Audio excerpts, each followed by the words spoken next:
আসসালামু আলাইকুম বন্ধুরা, আফসানা কিচেন উইথ ব্লগ আবারও আজকে নতুন একটা রেসিপি নিয়ে চলে এসেছি। এটা নাস্তার রেসিপি। দেখুন বন্ধুরা, বাড়িতে ফেলা সেমই, এটা আমার বাপের বাড়ি থেকে পাঠিয়েছে। এই সেমইটা আমি রান্না করব। এটা কী কী লাগবে দেখাচ্ছি। কাজু, কিশমিশ, এলাচ, তেজপাতা, দুধ নিয়েছি।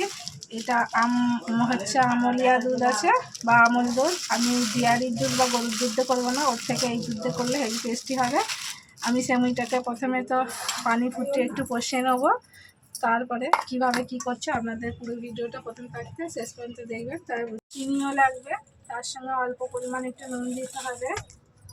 আর এই যে আমি এই পানিটা বসাচ্ছি, পানিটা ফুটে গেলে আমি সেমইটা একটু ভাপিয়ে নেবো। এই ভাপ মানে কষে ওই পানির মধ্যে দিয়ে ওই পানিটা আবার ঝরিয়ে নেবো। ঝরিয়ে নিয়ে আবার সেমই রান্নার জন্য আলাদা পানি বসিয়ে দুধ গুলে তাতে চিনি, এলাচ, তেজপাতা দিয়ে সেটা ফুটে গেলে তার মধ্যে সেমইগুলো ঢেলে দেবো। দেখুন বন্ধুরা, আমার এই পানিটা ফুটে গেছে। ফুটো পানির মধ্যে এই সেমাইগুলো দিয়ে দেবো, দিয়ে ওটাকে নেড়ে দেবো, দিয়ে আবার একটু পরে এটাকে কষে নেবো। সেমিটা একটু ঢাকা দিয়ে। দেখুন বন্ধুরা, এই চুলোটা আমি নতুন তৈরি করেছি।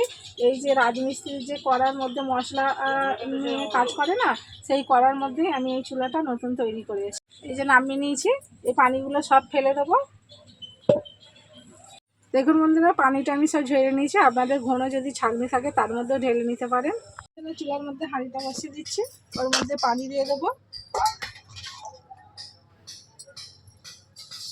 পানি দিয়ে দিচ্ছি, নালে বেশি গরম করে দিলে দুধটা ডালা পাকিয়ে যাবে, দুধ গুলবে না। আমি এই পানির মধ্যে দুধটা দিয়ে দিচ্ছি, এই যে লাল দুধে দিয়ে দিচ্ছি। আপনারা বাড়িতে সবসময় এই গুঁড়ো দুধে করবেন সেমই বা লাচ্চা। এই দুধের খেতে আলাদা টেস্টি লাগবে। আমি বলে অল্প পানি নিয়েছি, আপনাদের যদি বেশি হয় বেশি পরিমাণে পানি নেবেন, বেশি পরিমাণে একটু দুধ দেবেন। গাছগুলো চিড়ে ফেলে দিচ্ছি ওর মধ্যে।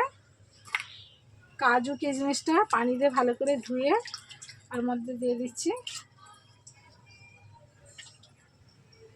তেজপাতাটাও ধুয়ে দিয়ে দেবো ওর মধ্যে।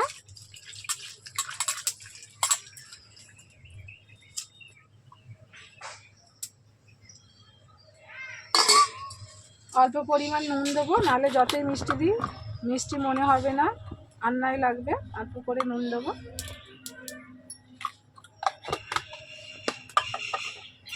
চিনিটা দিয়ে দেবো। এগুলো সব ফুটে গেলে তারপরে সেমইটা ঢেলে দেবো।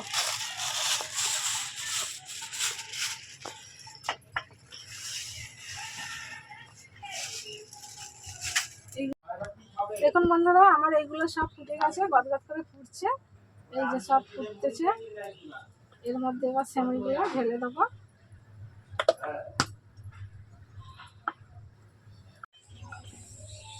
এটাকে দেওয়ার পর ভালো করে নেড়ে চেড়ে দিতে হবে, নাহলে ডালাগুলো পাকিয়ে রয়ে যাবে। দেখুন বন্ধুরা, সেমই দেওয়ার পর আমার সেমইগুলো সব কি সুন্দর দুধের সঙ্গে পুরো ছেড়ে গেছে, দেখতেই পাচ্ছেন পুরো একটা একটা লাগছে। আর এই সেমইটা ঝোল ঝোল রান্না করবেন বন্ধুরা, নাহলে এই ঝোল আবার টেনে নেবে। এটা হয়ে গেছে দেখুন, এই যে ঝোল ঝোল করে নামিয়ে নিতে হবে এটা। তারপর ঠান্ডা হয়ে গেলে নাহলে এটা সব ঝোল টেনে নেবে। আর এটা এই ঝোল ঝোল করলেই খেতে ভালো লাগবে, শুকনো হয়ে গেলে পুরো চাপ হয়ে যাবে। দেখতেই পাচ্ছেন কালারটা কত সুন্দর লাগছে। এই যে দেখাচ্ছি আপনাদেরকে, এই যে দেখতেই পাচ্ছেন পুরো সাদা হয়ে রয়েছে। এটা পুরো রেডি হয়ে গেছে, এবার আমি নামিয়ে নেবো। বন্ধুরা, আমি কত ঝোল নামিয়েছিলাম, কত ঝোলটাই টেনে নিয়েছে, দেখতেই পাচ্ছেন পুরো মাখা মাখা টাইপের হয়ে গেছে। এই যে আমি খাওয়ার জন্য বেড়ে নিচ্ছি বাটিতে, বাটির মধ্যে বেড়ে নিয়েছি, সেই দেখাচ্ছি আপনাদেরকে।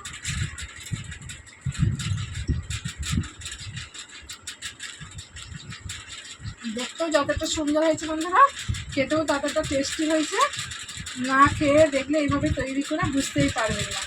আর প্রথম থেকে শেষ পর্যন্ত পুরো ভিডিওটা দেখেন, স্কিপ করবেন না। অবশ্যই লাইক, সাবস্ক্রাইব, আর নোটিফিকেশন বেলটি বাজিয়ে দেবেন। অনেক কষ্ট করে ভিডিওটা করি বন্ধুরা, বর্ষার জন্য প্রতিদিন ভিডিও করতে পারি না, আমার রান্না করার জায়গা নেই। খুবই খারাপের মধ্যে আমি ভিডিওটা করি, জায়গার মধ্যে না থাকারই মতো।